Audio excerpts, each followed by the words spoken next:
In this video, we'll dive into the intricacies of the data tree, project specifications, elevator project values, and the process of copying externals from the data tree.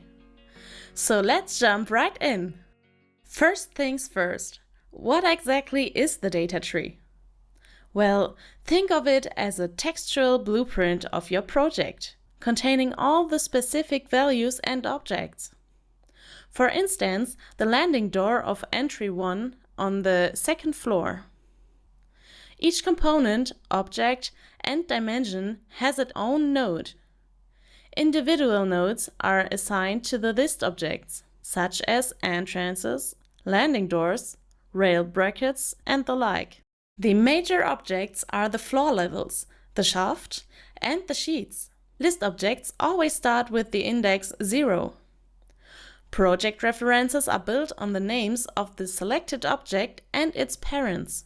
Take for example the car frame object, named shaft0.car.frame.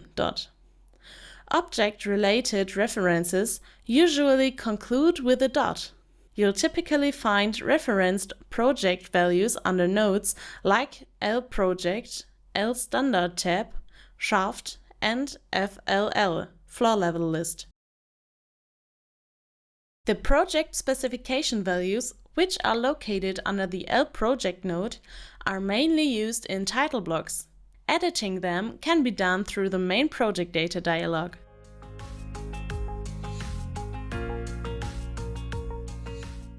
Now I'll show you how you can copy these references to put them, for example, in annotations. Click with the right mouse button, for example, on the car frame, and the context menu pops up. In the middle, you'll find two options for copying.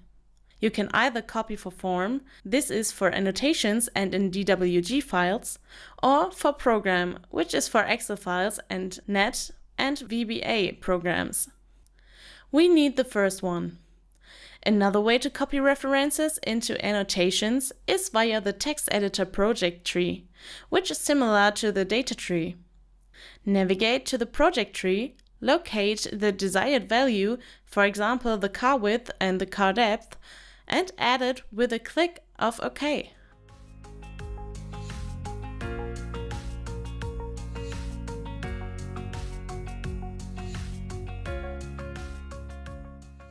By changing these values, you can see that the annotation adjusts automatically.